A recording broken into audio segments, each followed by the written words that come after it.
Bienvenidos a Audiolibros Científico Ricardo Salcedo. Immanuel Kant. De mundi sensibilis ad que intelligibilis forma et principes. De la forma y de los principios del mundo sensible y del mundo inteligible. De la noción de mundo en general. Diferencia entre sensible e inteligible, en general. De los principios de la forma del mundo sensible. Del principio de la forma del mundo inteligible. Del método sobre lo sensible e inteligible en lo metafísico. Sección primera. De la noción de mundo en general. A la manera como en el compuesto sustancial el análisis no se termina sino en una parte que ya no es todo, esto es en algo simple. Parecidamente la síntesis no se termina sino en un todo que ya no es parte, esto es en mundo. En la exposición del concepto a estudiar, además de las notas que pertenecen al conocimiento distinto del objeto, atendí algún tanto a la génesis doble del mismo, por virtud de la naturaleza de la mente, lo cual, por poder servir, para ejemplo del método para comprender más perfectamente lo metafísico, me parece no poco digno de recomendación. Porque una cosa es, dadas las partes, concebir la composición del todo, mediante una noción abstracta del entendimiento. Y otra, tratar tal noción general, cual si fuera un problema de la razón, mediante la facultad sensitiva de conocer, esto es representársela en concreto en un intuito distinto. Lo primero se hace mediante el concepto de composición en general, en cuanto se contienen bajo él muchas cosas en sus respectos mutuos, y, por tanto, mediante ideas del entendimiento y universales. Lo otro se apoya en condiciones del tiempo, en cuanto, añadiendo sucesivamente partes a partes, el concepto de compuesto resulta posible genéticamente, esto es mediante síntesis, y pertenece a las leyes del intuito. Parecidamente, dado el compuesto sustancial, se llega fácilmente a la idea de simples, descartando en toda su generalidad la noción intelectual de composición. Pues lo que queda, al descartar toda unión, son dos simples. Empero, según las leyes del conocimiento intuitivo, no se llega a eso, es decir, no se elimina toda composición, sino retrocediendo del todo dado a tantas partes cuantas sean posibles, esto es mediante análisis, que, a su vez, se basa en la condición de tiempo. Mas porque para compuesto se requiere multitud de partes, empero para todo se requiere omnitud, ni análisis ni síntesis serán completos y, por esto, ni por el primero surgirá el concepto de simple, ni por la segunda el concepto de todo, a no ser que ambos puedan terminarse en un tiempo finito y señalable. Empero porque en un continuo delimitado el regreso desde el todo a las partes dables, mas en un continuo infinito el progreso desde las partes al todo dado carece de término y por esto es imposible, por una parte, que el análisis y, por otra, que la síntesis sean completos, no es posible concebir, en el primer caso, al todo según las leyes de la intuición en cuanto a composición y, en el segundo, concebir completamente al compuesto en cuanto totalidad. De donde claramente resulta el que, por ser para el vulgo iguales las significaciones de irrepresentable e imposible, tanto el concepto de continuo como el de infinito sean rechazados por muchísimos, porque lo que sea irrepresentable según las leyes del conocimiento intuitivo es sencillamente imposible. Mas aunque no defienda la causa de tales nociones, rechazadas por no pocas escuelas, sin embargo es sumamente importante advertir que caen en gravísimo error los que de tan mala manera de argumentar se sirven. Porque todo lo que repugna a las leyes del entendimiento y razón, es, sin duda, imposible. Mas no es así respecto de Jo que, por ser objeto de la razón pura, no esté simplemente no sujeto a las leyes del conocimiento intuitivo. Porque esta disensión entre la facultad sensitiva e intelectual cuya índole expondré pronto no indica sino que las ideas que la mente tiene recibidas del entendimiento en forma de ideas abstractas no puede muchas veces realizarlas en un concreto y transformarlas en intuición. Empero a esta impotencia subjetiva se la contunde casi siempre con repugnancia objetiva y engaña fácilmente a los incautos, tomando los límites que circunscriben a la mente humana por los que contienen a la esencia misma de las cosas. Por lo demás, que en los compuestos sustanciales, dados por el testimonio de los sentidos o de cualquier otra manera se den tanto simples, Como mundo, es fácil de ver patentemente con un argumento tomado de razones del entendimiento. En la definición nuestra, mostré y señalé causas contenidas en la índole del sujeto a fin de que la noción de mundo no parezca meramente arbitraria y, como se hace en matemáticas, se la haya inventado únicamente para deducir consecuencias.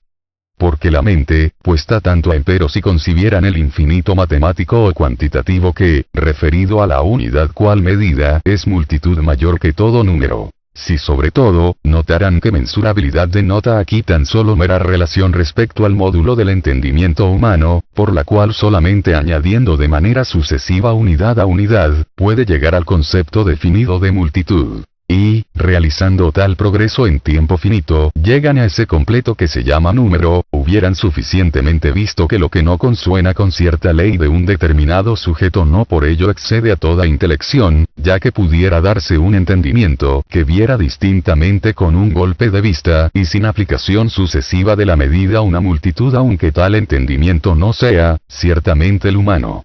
En la definición de mundo se ha de tender a los siguientes componentes.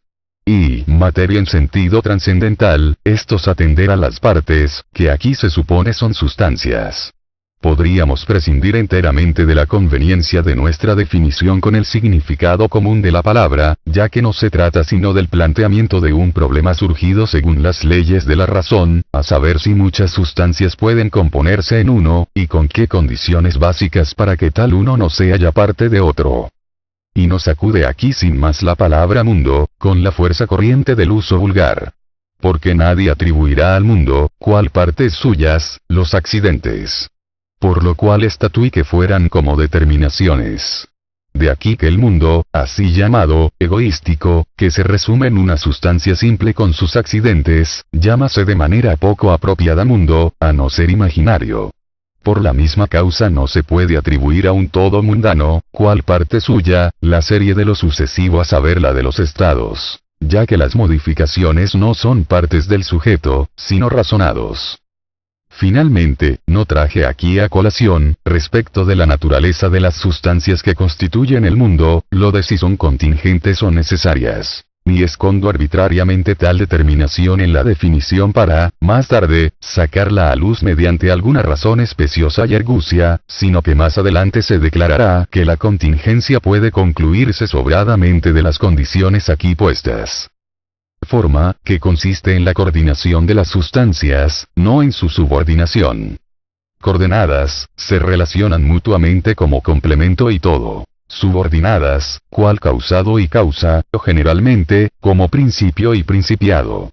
La primera relación es recíproca y homónima, de modo que cualquier correlato mira a otro como determinante y a la vez determinado. La posterior es heterónima, o sea de una parte la relación es de dependencia, de la otra, de causalidad. Esta coordinación ha de concebirse como real, y objetiva, no, como ideal y basada en el mero arbitrio del sujeto. Que, de ser así, sumando arbitrariamente una multitud cualquiera, fabricarías un todo. Por solo, pues, abarcar muchas cosas no haces, en modo alguno, un todo de representación. Y menos, por tanto, una representación de todo. Por lo cual, si se dieran algunos todos de sustancias, mas no unidas por vínculo alguno entre sí, ese conjunto de ellas por el que la mente reduce una multitud a unidad ideal no digna gran cosa más que pluralidad de mundos comprendidos por un pensamiento. Empero al nexo constitutivo de la forma esencial de mundo se lo considera como principio de influjo posible entre las sustancias que constituyen mundo, pues los influjos actuales no pertenecen a la esencia, sino al estado.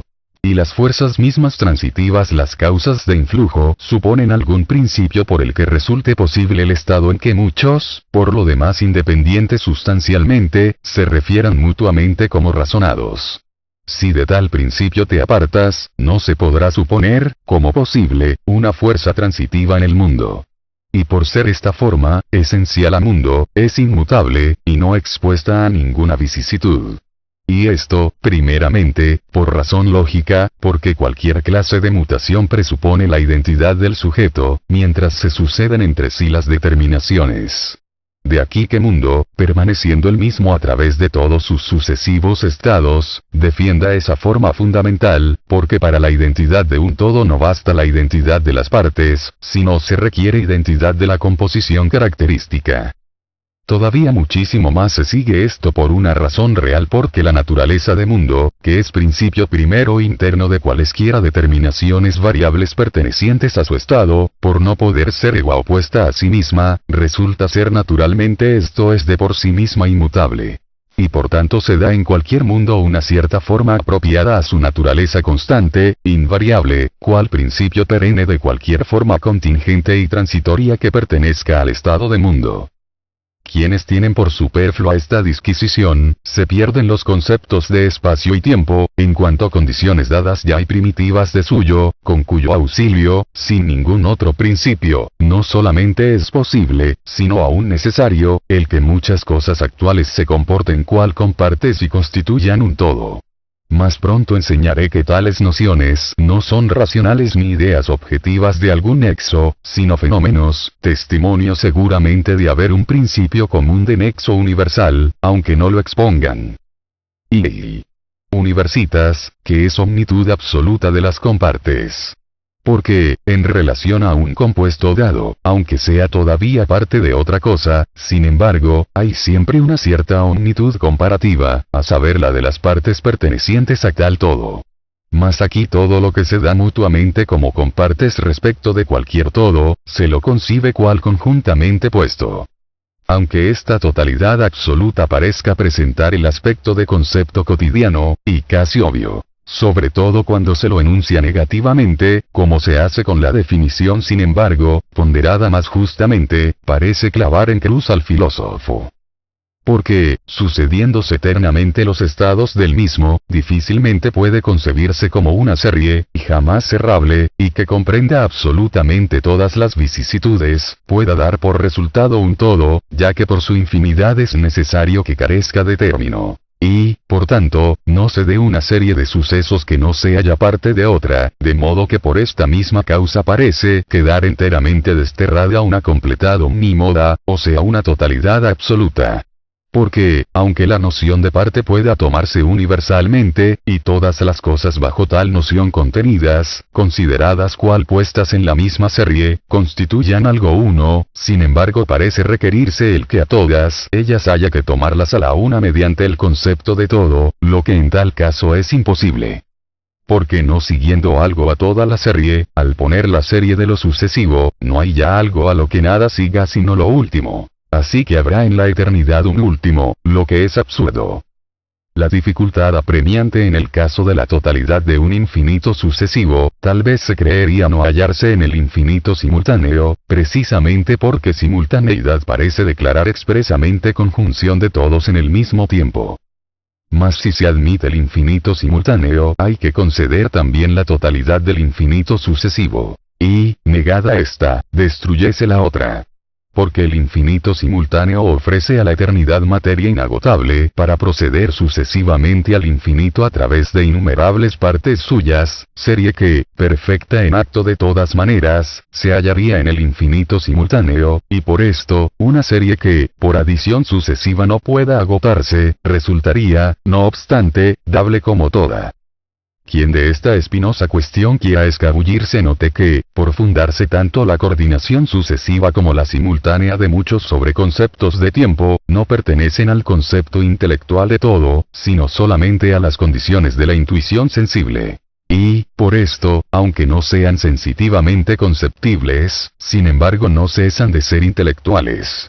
Para este concepto basta con que se dé el que todas las cosas estén coordinadas de una manera cualquiera y que a todas se las conciba como pertenecientes a uno. Sección segunda. Diferencia entre sensible e inteligible, en general. Sensibilidad es receptibilidad de un sujeto, por la cual le es posible el que su estado representativo sea afectado de alguna manera por la presencia de algún objeto.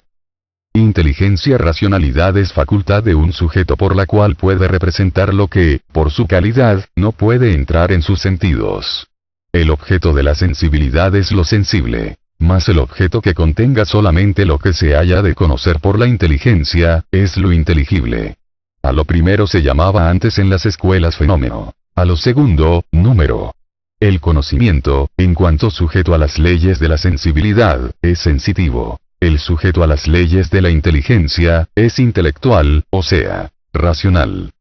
Dependiendo, pues, todo lo que haya de sensitivo en cualquier conocimiento de la especial índole del sujeto, en cuanto que es capaz de una u otra modificación por la presencia del objeto, capacidad variable que, en diversos sujetos, puede ser diversa, mas cuando un conocimiento esté exento de tal condición subjetiva, no se refiere sino al objeto es patente, que lo sensitivamente conocido es representación de las cosas como aparecen. Mas lo intelectualmente conocido, lo es de ellos tal cual son. Mas en la representación del sentido hay, primero, algo que llamarías materia, a saber sensación. Además, algo que podría denominarse forma, a saber la especie de lo sensible, que delata la manera como las variadas cosas que afectan a los sentidos son coordinadas por una cierta ley natural del ánima.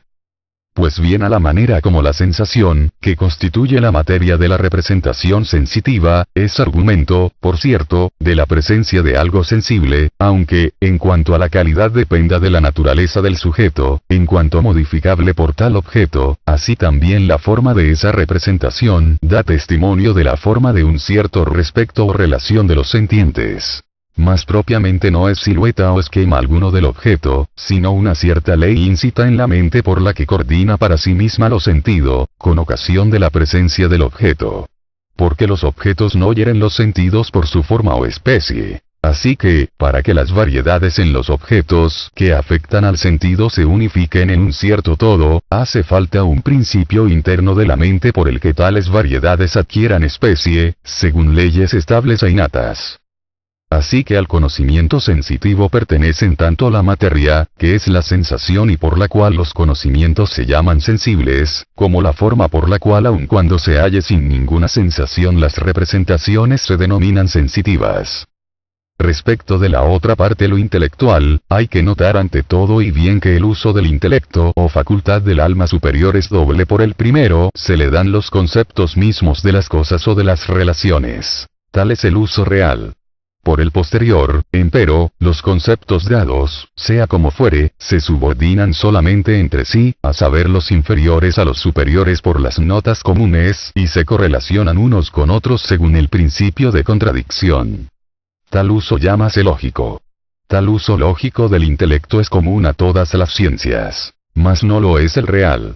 Porque un conocimiento, dado sea de la manera que fuere, se lo considera o bien como contenido bajo una nota común a muchos o como opuesto a otro, y esto inmediata y próximamente, como sucede en los juicios para un conocimiento distinto, o mediatamente como en los raciocinios para un conocimiento adecuado. Dados, pues, conocimientos sensitivos, se los subordina sensitivamente por medio del uso lógico del intelecto a otros sensitivos, cual a conceptos más comunes. Y los fenómenos, a leyes más generales de fenómenos. Empero es máximamente importante aquí haber notado que se han de tener por sensitivos los conocimientos siempre que se los trate con el uso lógico del intelecto, porque se llaman sensitivos por su génesis, mas no por su referencia a identidad u oposición.